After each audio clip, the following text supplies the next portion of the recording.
Hello student, welcome to our today's class. So as you guys know, we are reading our 16th chapter The Universe.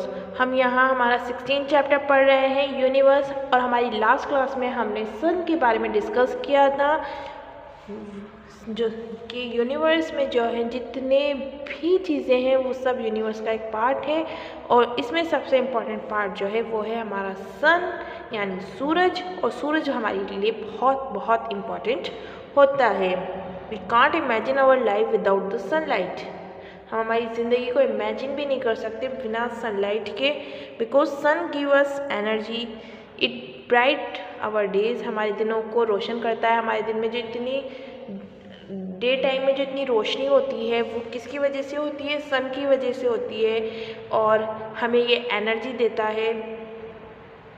और ना सिर्फ ये, बल्कि हमारी जो रेन होती है वो भी सन की वजह से ही होती है। बारिश भी जो है इनडायरेक्टली बट सन की वजह से ही होती है। So sun is very very important for us. Now we discuss about moon and stars. हम अब जो है मून और स्टार्स के बारे में पढ़ेंगे, जो हमारी यूनिवर्स का एक और इम्पॉर्टेंट पार्ट है। So let start. The moon, at night we see a bright silver ball like object in the sky. Right में जब सूरज चला जाता है तब हम आसमान में क्या देखते हैं? एक ब्राइट सिल्वर बॉल देखते हैं। एक सफ़ेद या सिल्वर कलर की एक बॉल हमें आसमान में नज़र आती है।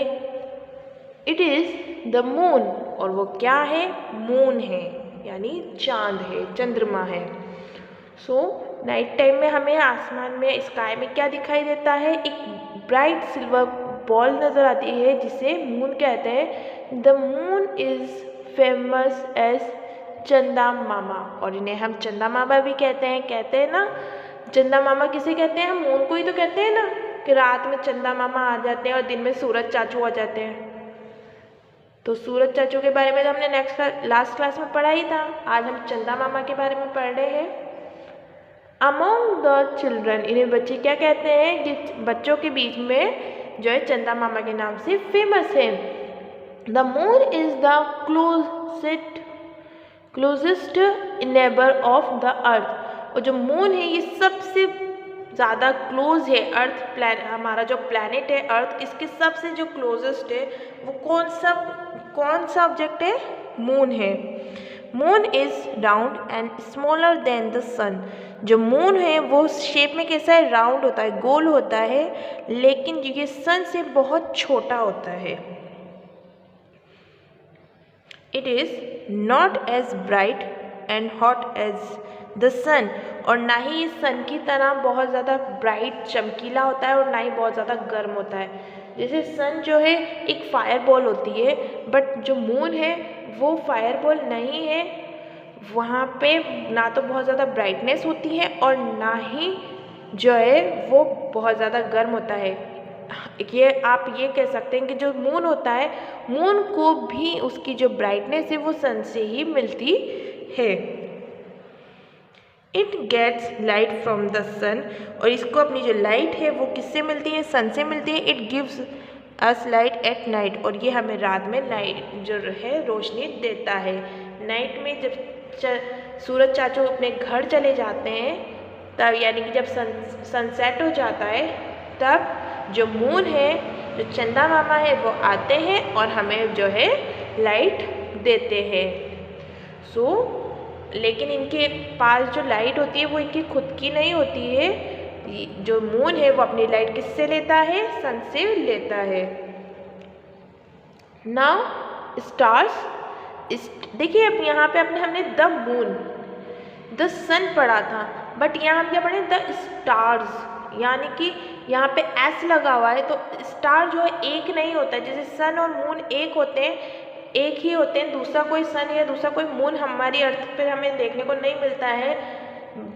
बट जो स्टार्स है, हम जब रात में हम स्काई में देखते हैं तो हमें बहुत सारे स्टार्स नज़र आते हैं। तो यहाँ पर जो स्टार ना कहकर हम इसे क्या कहेंगे? स्टार्स, यानी हमने यहाँ एस लगाया क्योंकि स्टार्स कितने होते हैं? बहुत सारे होते हैं।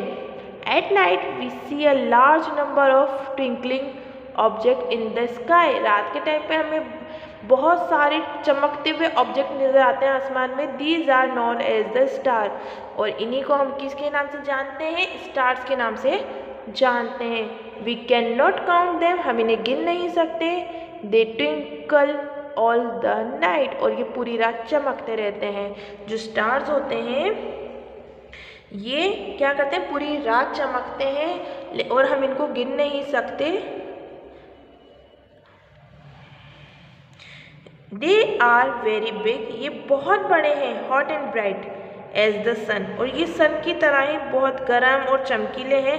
बट ये हमारी अर्थ से बहुत ज़्यादा दूर होते हैं, इसलिए हमें बहुत स्मॉल और बहुत छोटे छोटे दिखाई देते हैं। जो स्टार्स होते हैं वो भी सन की तरह ही, जो सूरज की तरह ही, वो भी क्या ऐसे होते हैं?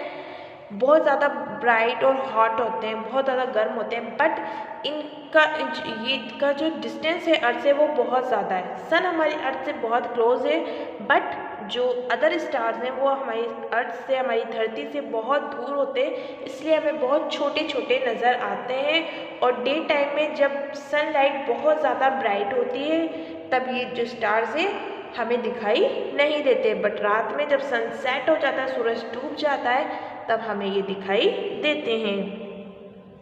Therefore they look very small and dim, और इसी वजह से, दूर होने की वजह से, star are very far away from the earth, जो स्टार्स हैं वो अर्थ से बहुत दूर है। Therefore they look very small and dim, और इसी वजह से ये बहुत ज़्यादा छोटे और बहुत कम चमकते हुए हमें दिखाई देते हैं। Stars are not visible during day time, stars जो है दिन में नहीं दिखते। They make different pattern at night in the sky, लेकिन रात में ये हमें दिखते भी हैं और ये डिफरेंट डिफरेंट पैटर्न्स जो है वो भी बनाते हैं। मतलब आप अगर स्टार्स को गौर से देखोगे तो आपको ऐसा लगता है कि कोई ना कोई डिज़ाइन जो है वहाँ पे क्रिएट की गई है। जो स्टार्स हैं वो कुछ ना कुछ डिज़ाइन क्रिएट करते हैं, तो इस तरह से हमें ये जो है इस रात के टाइम पर दिखाई देते हैं। So student that's all in today's class. आज की क्लास में बस इतना ही। हमारा ये चैप्टर यहाँ कंप्लीट हो चुका है।